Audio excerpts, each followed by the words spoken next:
Assalamualaikum warahmatullahi wabarakatuh sisters. இன்னைக்கு வந்து நம்ம எம்ப்ராய்டரியோட ஹூப் அண்ட் எம்ப்ராய்டரி கிளாஸோட ஃபர்ஸ்ட் கிளாஸை பார்க்க போகிறோம். ஃபஸ்ட்டு வந்து நிறைய பேருக்கு வந்து ஃபஸ்ட்டு எப்படி எம்ப்ராய்டரினா என்ன, ஹூப்னா என்ன நிறைய பேருக்கு தெரியாமல் இருக்கும். ஹூப்ன்றது என்னென்னா வளையம் அப்படிங்கிற மீனிங் கொடுக்கும். இந்த வளையத்தில் நம்ம எம்ப்ராய்டரி பண்ணுறோம், அதனால தான் வந்து ஹூப் ஆர்ட் அப்படின்னு சொல்லுவாங்க. எம்ப்ராய்டரிங்க வந்து நம்ம நார்மலாக ஒரு கிளாத்தில் பண்ணுறது தான் எம்ப்ராய்டரி. இதுக்கப்புறம் இதுதான் ஃப்ரேமு. இந்த ஃப்ரேமை வந்து இந்த வளையத்துக்குள்ளே இன்னொரு வளையம் இருக்கும். இந்த ஃப்ரேமை இந்த இருக்கு இல்லையா, இந்த நெட்டை பிடிச்சிட்டு நீங்கள் இந்த மாதிரி ஓப்பன் பண்ணீங்க அப்படின்னா உங்களுக்கு வந்து ஓப்பன் ஆகும். ஓப்பன் ஆகிடுச்சுங்களா? நீங்கள் வந்து ஃபுல்லாக கழட்டணும் அவசியம் இல்லை. இந்த உள்ள ரிங் வெளில வர அளவுக்கு நீங்கள் லூஸ் பண்ணிங்கன்னா போதும். இந்த மாதிரி ஓப்பன் ஆகிடும். ஓப்பன் ஆனதுக்கப்புறம் இந்த வளையம் இருக்கு இல்லையா, இந்த வளையத்தை கீழே வச்சு அதுக்கு மேலே நம்மக்கிட்ட இருக்கிற ஒரு cloth, cotton cloth or ration கடை துணி எதுவாக இருந்தாலும் ஓகே தான். இதை நீங்கள் இப்படி இந்த மாதிரி நீங்கள் என்ன பண்ணுவீங்க அப்படின்னா, உங்களுக்கு எந்த இடத்துல நீங்கள் டிசைன் பண்ணணுமோ அந்த இடத்துல நீங்கள் வச்சுக்கிட்டா போதும். இப்போ நான் இந்த இடத்துல பண்ணணும்னு நினைக்கிறேன். ஸோ அதனால் நான் இப்படி இங்கே வச்சிடறேன். வச்சுட்டு இந்த உங்களுக்கு அட்ஜஸ்ட்மெண்ட் ரிங் இருக்குல்ல, இந்த அட்ஜஸ்ட்மெண்ட் ரிங்கை இந்த மாதிரி நான் வைக்கிறேன். வச்சிட்டேன் அப்படின்னா ஃபிட் ஆகலைங்கன்னா நம்ம கொஞ்சம் லூஸ் பண்ணிக்கலாம். இன்னும் கொஞ்சம் கூட ஃப்ரேம் இங்கே இப்படி வச்சுட்டு நம்ம இந்த கிளாத் மேலே இந்த ஃப்ரேம் இப்படி வச்சோம் அப்படின்னா இந்த ஃப்ரேம் வந்து உள்ளே போய் செட் ஆகிடும். செட் ஆனதுக்கப்புறம் இந்த ஃப்ரேமை இப்படி எடுத்து என்ன பண்ணுவீங்க அப்படின்னா ஃபிட் பண்ணுவீங்க. மறுபடியும் டைட் பண்ணணும். நம்ம டைட் பண்ணும் போது என்ன ஆகும் அப்படின்னா இந்த கிளாத் வந்து இந்த சர்க்கிளோடையும் ஃபிட்டாக நின்றுக்கும். அப்போ நம்ம எம்ப்ராய்டரி போடும்போது நமக்கு கலராது. அதனால தான் இந்த ஃப்ரேமை நல்லா நம்ம டைட்டாக எந்த அளவுக்கு டைட்டாக போட முடியுமோ அந்த அளவுக்கு டைட்டாக போட்டுச்சு. இப்போது இங்கே வந்து லூஸாக இருக்குல்ல, இப்போ வந்து நம்ம இதை டைட் பண்ண போகிறோம். டைட் பண்ணுறதுக்கு என்ன பண்ணணும் அப்படின்னா இந்த இருக்கு இல்லையா, இந்த இதையும் சேர்த்து வச்சு நீங்கள் இழுத்தீங்க அப்படின்னா உங்களுக்கு அழகாக வந்துடும். மெதுவாக இல்லைங்க, டைட்டாக இருக்கக்கூடாது. மெதுவாக இழுத்தீங்க அப்படின்னா உங்களுக்கு அழகாக என்ன ஆகிடும் அப்படின்னா உங்களுக்கு வந்துடும்.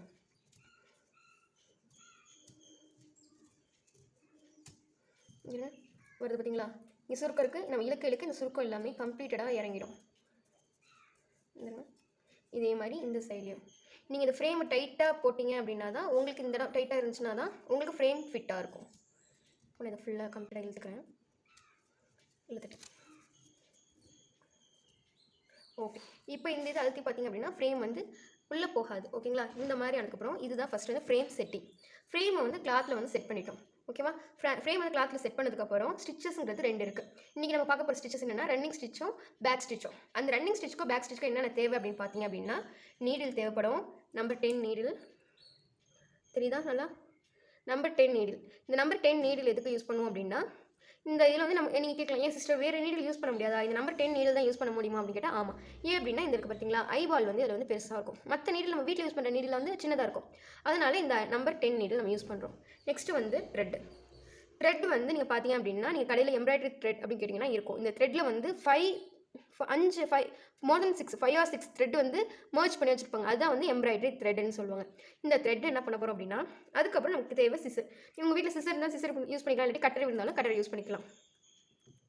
இப்போது நான் என்ன பண்ண போகிறேன் அப்படின்னா இந்த த்ரெட்டில் இந்த ஊசியில் நீடில் இந்த த்ரெட்டை நான் இன்செர்ட் பண்ண போகிறேன். வந்துச்சு பார்த்தீங்களா? இன்செர்ட் பண்ணதுக்கப்புறம் நமக்கு தேவையான அளவு நம்ம எவ்வளோ டிசைன் பண்ணுமோ அந்தளவுக்கு தேவையான அளவு நான் த்ரெட் எடுத்துக்கிறேன். த்ரெட் எடுத்துகிட்டு இந்த இடத்துல இப்படி கட் பண்ணிக்கிறேன். கட் பண்ணிவிட்டு நம்ம வீட்டில் நார்மலாக ஊசி நூலில் கோத்துட்டு நம்ம தைக்கும்போது என்ன பண்ணிடுவோம் அப்படின்னா இந்த 2 த்ரெட்டையும் சேர்த்து வச்சு நாட் போடுவோம். இந்த எம்ப்ராய்டரியை பொறுத்தவரைக்கும் நம்ம அப்படி பண்ணக்கூடாது. எப்படி பண்ணணும் அப்படின்னா இந்த ஊசியில் த்ரெட் இருக்கா, ஒரு சைடு ஸ்மாலாகவும் இன்னொரு சைடு லாங்காகவும் வச்சுருக்கோம். இந்த மாதிரி நீங்கள் ஸ்மால் அண்ட் லாங்காக வச்சுருந்தீங்க அப்படின்னா அப்போ தான் வந்து உங்களுக்கு எம்ப்ராய்டரி போட நம்ம த்ரெட் இழுக்கு வசதியாக இருக்கும். இந்த ஸ்மால் சைஸை இங்கே வச்சுட்டு லார்ஜ் சைஸ் இருக்கு இல்லையா, இந்த லார்ஜ் சைஸில் இருக்க எண்டை நம்ம என்ன பண்ணணும் நாட் போட போகிறோம். இன்னும் நல்லா நாட் போட்டுட்டேன். உங்களுக்கு இன்னும் கொஞ்சம் சாட்டிஸ்ஃபேக்ஷனாக இல்லைன்னா இன்னொரு நாட் போட்டு நீங்கள் போட்டுக்கலாம், ஒன்றும் பிரச்சனை இல்லை. இப்போ நான் 2 நாட் போட்டுக்கிட்டேன். இப்போ வந்து எனக்கு ஃபிட் ஆகிடுச்சு. இப்போ என்ன பண்ண போகலாம் அப்படின்னா நம்ம எம்ப்ராய்டரி பண்ண போகிறோம். இப்போ எம்ப்ராய்டரி பண்ணுறதுக்கு நான் சொன்னது 2 ஸ்டிச் இன்றைக்கி கிளாஸில் பார்க்க போகிறோம்னு சொன்னோம். 2 ஸ்டிச் வந்து ஒன்று வந்து ரன்னிங் ஸ்டிச், இன்னொன்று பேக் ஸ்டிச். ரன்னிங் ஸ்டிச்சுங்கிறது நம்ம வீட்டில் எல்லாருமே யூஸ் பண்ணுற ஸ்டிச் தான். நம்ம ட்ரெஸ் ஏதாவது ஓட்டை ஆகிடுச்சு அப்படின்னாலோ இல்லை கிழிஞ்சிருச்சு அப்படின்னாலும் நமக்கு யூஸ் பண்ணுற ஸ்டிச் தான் ரன்னிங் ஸ்டிச். இப்போ ரன்னிங் ஸ்டிச்சுங்கிறது அதுக்காக ஃபஸ்ட்டு நான் ஸ்டிச்சஸ்க்கு லைன் போட்டுக்கிறேன். இப்போ நான் லைன் போட்டுக்கிட்டேன். லைன் போட்டதுக்கப்புறம் நம்ம எடுத்து வச்சுருக்கோம் இல்லையா த்ரெட்டு, பாக்கி எதுவுமே நமக்கு தேவை கிடையாது. த்ரெட்டு வேணாம், கட்டர் வேணாம், பெண்ணும் தேவைப்படாது. இப்போது நமக்கு தேவையானது நம்ம செட் பண்ணியிருக்க ஃப்ரேமு, கிளாத்து, நீடில், அவ்வளோதான் நான் யூஸ் பண்ணுறது. இப்போது என்ன பண்ண போகிறோம் அப்படின்னா இந்த நீடில் என்ன பண்ணிட்டோம், நான் இப்போ வந்து த்ரெட்டை ஒன் சைடு பெரிய த்ரெட்டை வந்து நாட் போட்டிருக்கேன். சின்ன த்ரெட் வந்து இந்த இடத்துல இருக்குது அண்ட் ஊசி. இப்போ இந்த பெரிய த்ரெட் இருக்கு இல்லையா, இந்த அளவுக்கு எனக்கு எந்த அளவுக்கு வேணுமோ நம்ம அந்த அளவுக்கு எடுத்துப்போம். எந்த அளவுக்கு நமக்கு வேணுமோ அந்த அளவுக்கு நம்ம எடுத்துக்கிட்டா போதும். இப்போ இந்த அளவுக்கு எனக்கு வேணும், நான் இந்த அளவுக்கு எடுத்துக்கிட்டேன். இப்போது நீங்கள் இங்கே நம்ம ஸ்டார்ட் பண்ண போகிறோம். இந்த பார்த்தீங்களா, இந்த இடத்துலேயே நம்ம ஸ்டார்ட் பண்ண போகிறோம். ஸோ இந்த இருக்கு பாருங்கள், ஃப்ரேமில் நீங்கள் எங்கே கை வச்சு ஊசி ஓட்ட போட்டிருக்கீங்களோ அந்த இடத்துல இப்படி கையை வச்சு ஃப்ரேம் ஃப்ரேம்லேருந்து இப்போ இந்த இடத்துல நமக்கு வேணுமா, ஸோ அதனால் நீடில் என்ன பண்ண போகிறோம் அப்படின்னா, இந்த நீடில் இந்த ஃப்ரேமோட இந்த எட்ஜ் நார்மலாக நீங்கள் இன்செர்ட் பண்ணி வெளில எடுத்தீங்க அப்படின்னா உங்களுக்கு நீடிலேருந்து வெளில வந்துடும் த்ரெட். வந்ததுக்கப்புறம் என்ன பண்ணுவோம், நம்ம வீட்டில் எப்போதும் யூஸ் பண்ணுற ஸ்டிச் தான். அகைன் நீடில் எனக்கு எந்த அளவுக்கு வேணுமோ இந்த அளவுக்கு மறுபடியும் நான் என்ன பண்ணுறேன், இன்செர்ட் பண்ணுறேன். கீழே எனக்கு என்ன ஆகிடும் அப்படின்னா இந்த நீடில் இப்படி வந்துடும். மறுபடியும் என்ன பண்ண போகிறோம் அப்படின்னா அகைன் இதே மாதிரி நீங்கள் இப்படி கீழே விட்டு விட்டு எடுத்து நீங்கள் இழுக்கவும் செய்யலாம். இல்லை நான் வந்து ஸ்ட்ரைட்டாகவே நான் போடுவேன் அப்படின்னாலும் போடலாம், ஒன்றும் பிரச்சனை இல்லை. எடுக்கிறீங்களா? இப்போ வந்து 1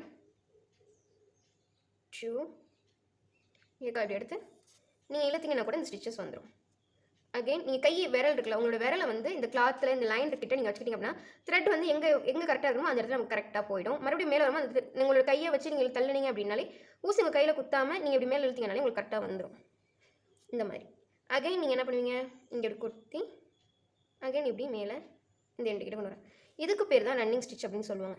இது பேர் தான் ரன்னிங் ஸ்டிச். இந்த ரன்னிங் ஸ்டிச்சுங்கிறது ஒன்றும் ரொம்ப பெரிய கஷ்டமான ஸ்டிச்சஸ்லாம் கிடையாது, நார்மல் ஸ்டிச்சஸ் தான். நீங்கள் இங்கேருந்து எடுப்பீங்க, உள்ளே விடுவீங்க, மறுபடியும் எடுப்பீங்க, வெளில விடுவீங்க, எடுப்பீங்க, உள்ளே விடுவீங்க. இது நார்மல் நம்ம கிளாத் யூஸ் பண்ணுற ஸ்டிச்சஸ் தான். அதுக்கு அடுத்தது ரன்னிங் ஸ்டிச். இப்போ ரன்னிங் ஸ்டிச் போட்டதுக்கப்புறம் இது எப்படி நாட் போடுறது, இப்போ வந்து இது நம்ம அப்படியே விட்டுலாமா அப்படின்னு கேட்டால் கூடாது. இதுக்கு வந்து நம்ம நாட் போடணும். நாட் போடுறதுக்காக என்ன பண்ணுவோம் அப்படின்னா, அதே இடத்துலையே இப்படி கொஞ்சமாக எடுத்து இப்படி கொஞ்சம் இடத்த விட்டு இந்த இடத்துல இப்படி கொஞ்சம் கேப் இருக்கணும். கேப்புக்கு அப்புறம் இந்த இடத்துல அகெயின் அதே இடத்துலையே இப்படி விட்டு நீங்கள் திருப்பினீங்க அப்படின்னா உங்களுக்கு வந்து உங்களோட த்ரெட் வந்து இருக்கும். நீங்கள் அதையே இழுத்து இந்த இருக்கு இல்லையா இந்த ஹோல், அந்த ஹோல் இப்படி விட்டு நீங்கள் அகைன் இப்படி இழுத்தீங்க அப்படின்னா அதுவாகவே நாட் விழுந்துடும். அவ்வளோதான். நாட் விழுந்ததுக்கப்புறம் நம்ம கட்டர் வச்சு கட் பண்ணிக்கலாம், ஒன்றும் பிரச்சனை இல்லை. இப்படி கட் பண்ணிங்கன்னா ரன்னிங் ஸ்டிச் அப்படிங்கிறது முடிஞ்சு. அகைன் அடுத்த ஸ்டிச் போகும்போது நான் மறுபடியும் அகைன் நாட் போட்டுக்கிறேன். நாட் போட்டுட்டேன். இப்போது அகைன் நான் என்ன பண்ண போகிறேன் அப்படின்னா அடுத்த ஸ்டிச்சஸ், இது வந்து ரன்னிங் ஸ்டிச். இப்போ அடுத்த ஸ்டிச் நம்ம என்ன பார்க்க போகிறோம், பேக் ஸ்டிச். பேக் ஸ்டிச்சுங்கிறதும் இதே மாதிரி தான். இதில் வந்து நமக்கு கேப் தெரியுது, பேக் ஸ்டிச்சில் கேப் தெரியாது. இந்த மாதிரி நான் போட்டுட்டு அகைன் வெளில விடுறேன், வெளில விட்டு இப்படி எடுத்துடுறேன். எடுத்ததுக்கப்புறம் என்ன பண்ணணும் அப்படின்னா இதே ரன்னிங் ஸ்டிச் மாதிரியே இப்போ மேலே ஒரு மாதிரி எடுக்கணும். எடுத்துகிட்டு என்ன பண்ணணும் அப்படின்னா இந்த இடத்துல குத்தக்கூடாது. இங்கே நம்ம கேப் இருக்கு இல்லையா, இந்த இடம் கேப்பில் நீங்கள் என்ன பண்ணணும் அப்படின்னா த்ரெட்டை விடணும். விட்டு இப்படி எடுத்துட்டிங்க அப்படின்னா உங்களுக்கு ஸ்ட்ரெயிட் லைன் மாதிரி வரும். அகைன் இது என்ன பண்ணணும் அப்படின்னா இந்த மாதிரி இப்படி எடுத்து அகைன் இங்கே அதே ஹோலில் ஃபஸ்ட்டு விட்ட ஹோலில் செகண்ட் ஒன் இந்த மாதிரி பண்ணணும். மறுபடியும் என்ன பண்ணணும் அப்படின்னா இந்த இடத்துல இப்படி விட்டு அகைன் இந்த மாதிரி இன்செர்ட் பண்ணணும். இதே மாதிரி தான் ஃபுல்லாக வரும். அகைன் இங்கே எடுப்பீங்க, த்ரெட் எடுத்துகிட்டு அகைன் இந்த இடத்துல இப்படி விடுவீங்க, அகைன் இப்படி விடுவீங்க, அகைன் இந்த கிளாக்குள்ளேயே இப்படி இன்செர்ட் பண்ணுவீங்க. அகைன் அதே மாதிரியே எடுப்பீங்க, இதே மாதிரி இந்த இதுக்குள்ளே விடுவீங்க. அகைன் எடுக்கிறது இன்செர்ட் பண்ணுறது, அகைன் இப்படி எடுக்கிறது இந்த இதுக்குள்ளேயே இன்செர்ட் பண்ணுறது. அகைன் இப்படி எடுப்போம், எப்படி எடுக்கிறோம், இப்படி விட்டுரும். இப்போ இங்கே கேட்கலாம் ஓகே, இப்போ நான் இது வரைக்கும் இப்படி எடுத்து விடுறேன், நீங்கள் த்ரெட்டு பெருசாக விட்டுனாலே இவ்வளோ தூரம் வருது. இப்போ இந்த த்ரெட் வந்து இந்த மாதிரி எனக்கு இந்த மாதிரி ஃபுல்லாக வந்துருச்சு அப்படின்னா இந்த மாதிரி த்ரெட் வந்து இதுக்கிட்ட எனக்கு இப்படி இடிக்கிறதுனா நான் என்ன சிஸ்டர் பண்ணுறது, இந்த அளவுக்கு எனக்கு கிட்ட வந்துருச்சு. இப்போ என்ன பண்ணுறது அப்படி கேட்டிங்கன்னா உங்கள் நீடில் நீங்கள் இப்படி இழுத்தீங்க அப்படின்னா உங்கள் த்ரெட் வந்து மூவ் ஆகும். அப்போ உங்களுக்கு இன்னும் கொஞ்சம் ஃப்ரீ ஆகிடும். அப்போ இந்த ஸ்பேஸ் உங்களுக்கு கிடச்சிருச்சு. அகைன் என்ன பண்ணுவீங்க, எப்போதும் போல் ஸ்டிச்சஸ் நீங்கள் கண்டினியூ பண்ண வேண்டியதான். இடி இன்செர்ட் பண்ணி இடி விடுறது. இப்போது இந்த இடத்துல நான் இன்செர்ட் பண்ணிட்டேன். அகைன் இதே மாதிரி இங்கே இடி விட்டுட்டேன். விட்டதுக்கப்புறம் இந்த இருக்கு இல்லையா, இப்போ இந்த இருக்குல்ல, இந்த இருக்கிறதுல நல்லா பாருங்கள், சாரி இந்த பாருங்கள், இந்த த்ரெட்டுக்குள்ளே நம்ம யூஸ் பண்ணுற இந்த இருக்கு இல்லையா, இதுக்குள்ளே விடுறோமா, இங்கே உங்களுக்கு சர்க்கிள் இருக்குல்ல, இந்த சர்க்கிளில் இந்த நீடில் இப்படி ஹோல்குள்ளே விட்டிங்க அப்படின்னா உங்களுக்கு லாக் ஆகிடும். அவ்வளோதான், முடிஞ்சு. உங்களுக்கு வந்து லாக் ஆகிடுச்சு, நீடில் வந்து லாக் ஆகிடுச்சு, அவ்வளோதான். இப்போது இந்த சைடு பார்த்திங்க அப்படின்னா உங்களுக்கு ரன்னிங் ஸ்டிச்சும் இருக்குது, பேக் ஸ்டிச் இருக்குது. நம்ம மோஸ்ட்லி ரன்னிங் ஸ்டிச் வந்து மோஸ்ட்லி யூஸ் பண்ண மாட்டோம் இருக்கும். ஆனால் பேக் ஸ்டிச்சுங்கிறது மோஸ்ட் ஆஃப் த இதுக்கு யூஸ் ஆகுறது பேக் ஸ்டிச் தான். எல்லா டிசைன்ஸ்க்குமே பேக் ஸ்டிச்சுங்கிறது யூஸ் ஆகும். பேக் ஸ்டிச் நார்மலாக லெட்டர்ஸ்க்கு யூஸ் ஆகும். அதுக்கப்புறம் நம்ம லீஃப் வந்து ஃபில் பண்ணும் போது லீஃப்க்கு வந்து ஸ்டெம் போடுறோம்ல, அதுக்கு வந்து பேக் ஸ்டிச் தான் most of the time use ஆகும்.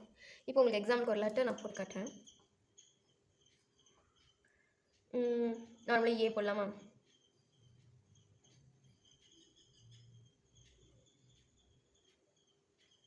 இப்போ நான் ஏ போடுறேன். இந்த பேக் ஸ்டிச்சை வந்து நம்ம யூஸ் பண்ணுறோம். அப்படிங்கும்போது இங்கே நீடில் எடுப்பீங்க, எடுத்து இந்த இடத்துல இந்த எண்டில் விடுவீங்க. அகைன் நம்ம இது எடுப்போம், அகைன் இந்த ஹோல்குள்ளேயே விட்டுரும். அகைன் எடுப்போம், இந்த ஹோல்குள்ளேயே விட்டுரும். அகைன் அதே மாதிரி எடுப்போம், இந்த ஹோல்குள்ளேயே விட்டுரும். விட்டதுக்கப்புறம்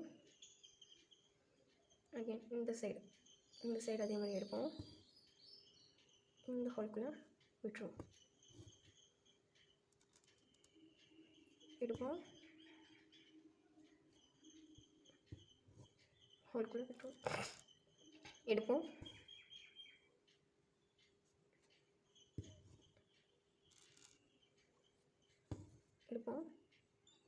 அண்ட் விட்டுரும். இப்போது ஏ வந்துடுச்சு. இப்போது இந்த இடத்துலேருந்து இந்த எண்ட்லேருந்து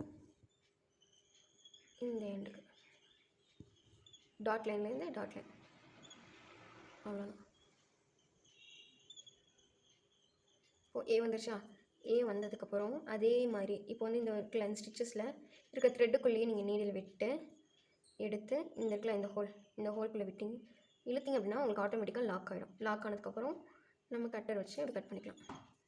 அவ்வளோ, நீங்கள் குட்டியாக கட் பண்ணிக்கோங்க, அப்போ தான் அடுத்தடுத்த ஸ்டிச்சஸ் உங்களுக்கு போடும்போது வசதியாக இருக்கும். இப்போ உங்களுக்கு ஏ ஷேப் வந்துருச்சு. Running stitch, back stitch. உங்களுக்கு நான் ஒரு இமேஜ் அனுப்புகிறேன். அந்த இமேஜில் வந்து ரன்னிங் ஸ்டிச்சுக்கான ஒரு இமேஜும் பேக் ஸ்டிச்சுக்கான ஒரு இமேஜும் நான் அனுப்புகிறேன். அந்த இமேஜை வந்து நீங்கள் ரன்னிங் ஸ்டிச்சும் பேக் ஸ்டிச்சும் 2 டைம் ஆர் 3 டைம் ப்ராக்டிஸ் பண்ணிவிட்டு இந்த மாதிரி லைன் போட்டு ப்ராக்டிஸ் பண்ணிவிட்டு அந்த இமேஜை எனக்கு இந்த ரன்னிங் ஸ்டிச்சில் ஹோம் ஒர்க்காக பண்ணி எனக்கு அனுப்புங்க இன்ஷா அல்லாஹ். ஓகே, உங்களுக்கு ஏதாவது வேறு டவுட் இருந்துச்சு அப்படின்னாலும் எனக்கு டெக்ஸ்ட் பண்ணுங்கள், நான் உங்களுக்கு ரிப்ளை பண்ணுறேன் இன்ஷா அல்லாஹ். அஸ்ஸலாமு அலைக்கும் வரஹ்மத்துல்லாஹி வபரகாத்துஹு. நெக்ஸ்ட் கிளாஸ் நாம நாளைக்கு இன்ஷா அல்லாஹ் பார்க்கலாம்.